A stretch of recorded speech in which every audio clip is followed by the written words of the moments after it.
আসসালামু আলাইকুম ওয়া রাহমাতুল্লাহি ওয়া বারাকাতুহু। নাহমাদুহু ওয়া নুসাল্লি আলা রাসূলিহিল কারীম, আম্মা বা'দ। ফাআউযু বিল্লাহি মিনাশ শাইতানির রাজীম। বিসমিল্লাহির রহমানির রহিম। সম্মানিত দর্শক মণ্ডলী, আমরা আমাদের ক্লাসের কার্যক্রম শুরু করতে যাচ্ছি। প্রথমেই আজকের ক্লাস হচ্ছে প্রথম ক্লাসের প্রথম পর্ব, একেবারে ফার্স্ট ক্লাসে যেটা করা হয় আমরা আজকে সেটাই করব ইনশাল্লাহ। আমাদেরকে জানতে হবে যে কোরআন শেখার জন্য মূলত কি কি প্রয়োজন। আমাদের হেডলাইন হচ্ছে কোরআন ও দোয়া শিক্ষা কোর্স। এটা হচ্ছে আমাদের হেডলাইন, কোরআন এবং দোয়া শিক্ষা। আজকে কোরআন থেকে আমরা শিখব এবং কোরআন শেখার মূল কি। একটিমাত্র প্রশ্ন আপনাদের সামনে আসবে, সেটা হচ্ছে কায়দা কি। অর্থাৎ কোরআন শিখতে গেলে আমাদের যে জিনিসটা প্রয়োজন, কোরআন শিখতে গেলে আমাদের যে বিষয়টা প্রয়োজন সেটা হচ্ছে কায়দা। কায়দাই হচ্ছে সবচেয়ে গুরুত্বপূর্ণ। এই কায়দা কি, এই সাবজেক্টের এই অপশনের একটিমাত্র প্রশ্নের অনেক উত্তর আমাদের সামনে আছে। সেই উত্তরগুলো আমি এক এক করে আপনাদেরকে দেওয়ার চেষ্টা করব। প্রথম হচ্ছে কোরআন শিখতে গেলে কায়দা যে মূল, কায়দা আমাদেরকে যে বিষয়টা শিক্ষা দেয় সেটা হলো কোরআন শেখার প্রথম ধাপ হচ্ছে কায়দা। কোরআন শিখতে গেলে প্রাথমিক যে স্টেজ সেটা হচ্ছে কায়দা, আপনাকে পার করতে হবে কায়দা।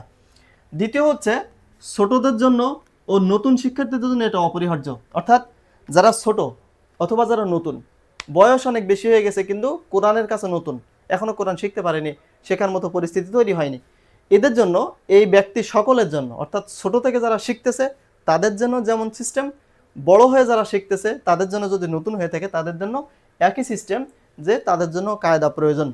তৃতীয় বিষয় হচ্ছে ধাপে ধাপে, অর্থাৎ আস্তে আস্তে করে, হঠাৎ করেই না, আস্তে আস্তে করে অক্ষর, উচ্চারণ, মাখরাজ ইত্যাদি শেখা যায় কায়দার মাধ্যমে। কায়দা আমাদেরকে এগুলো শিক্ষা দেয়। তারপরের বিষয় হচ্ছে তাজবিদ, অর্থাৎ কায়দার যে মূল বিষয়, কোরআন পড়ার যে তাজবিদটা, নিয়ম কানুনটা, সে তাজবিদ হচ্ছে কোরআন পড়ার মূল ভিত্তি হচ্ছে কায়দার তাজবিদ। কায়দার মাধ্যমে আমরা যে তাজবিদ শিক্ষা দিই বা তাজবিদ শিক্ষা নেই, সেটা হচ্ছে কায়দার মাধ্যমে আমরা মূলত পেয়ে থাকি। তারপরের বিষয় হচ্ছে আরবির যে অক্ষর আছে, আরবির যে হরফগুলো আছে, অক্ষরগুলো আছে, বর্ণমালা আছে, ইংরেজিতে লেটার যেগুলো আছে, সেগুলো, এই যে আরবি অক্ষরগুলো ও শব্দ সঠিকভাবে পড়ার প্রাথমিক যে স্টেপ, প্রাথমিক যে অবস্থান, সেটাই হচ্ছে আমরা কায়দা থেকে পেয়ে থাকি। এরপরে বিষয় হচ্ছে কায়দা আমাদেরকে ভুল থেকে বাঁচায়।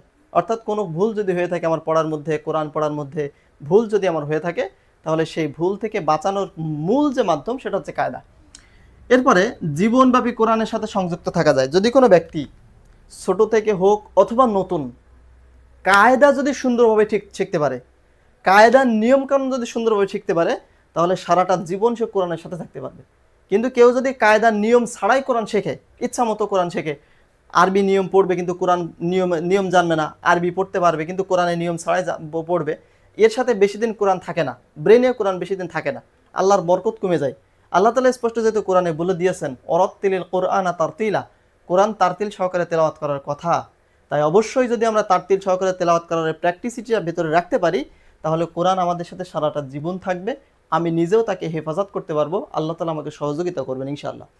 লাস্ট বিষয় হচ্ছে কায়দা যদি আমি শিখি এবং কায়দার মাধ্যমে যদি কোরআন শিখি, তাহলে সালাতে ভুল কম হবে। অর্থাৎ সালাত আদায় করতে গেলে মূল যে বিষয় সেটা হচ্ছে তেলাওয়াত করা, আর সে তেলাওয়াত শেখার মূল যে বিষয় সেটা হচ্ছে কায়দা। আর কায়দা যদি কেউ শিখতে পারে, তাহলে তার অবশ্যই তেলাওয়াতে ভুল হওয়ার সংখ্যা একেবারেই কমে যায়।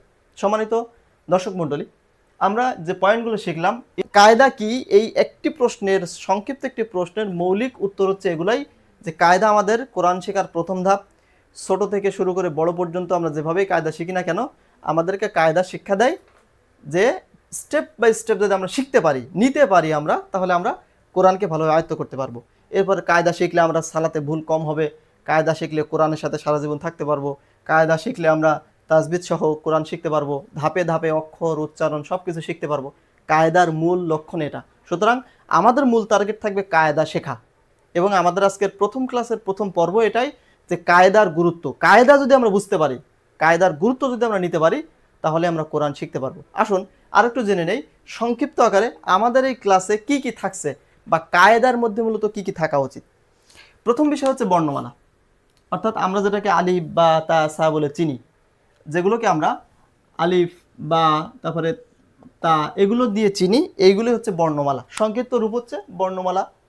এটা হচ্ছে কায়দার প্রথম ধাপ। দ্বিতীয় হচ্ছে মাখরাজ।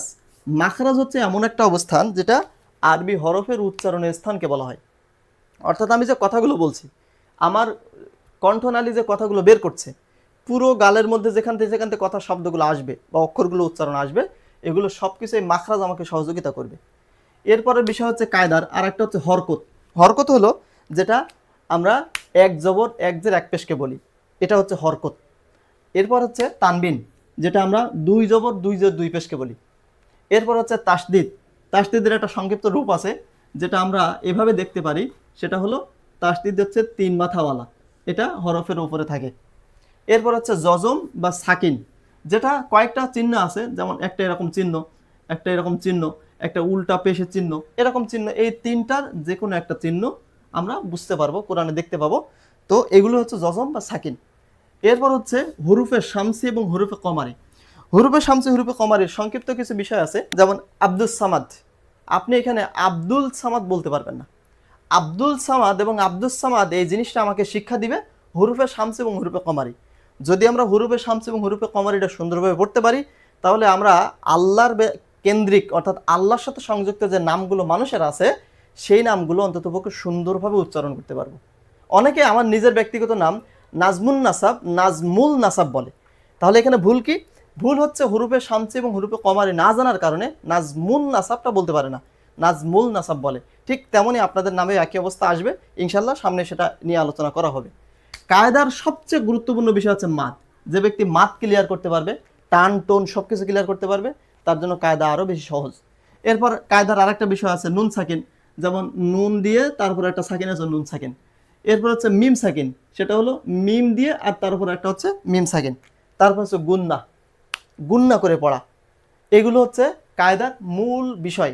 আজকে যেহেতু প্রাথমিক ক্লাস, এজন্য জাস্ট পরিচয় করিয়ে দিলাম।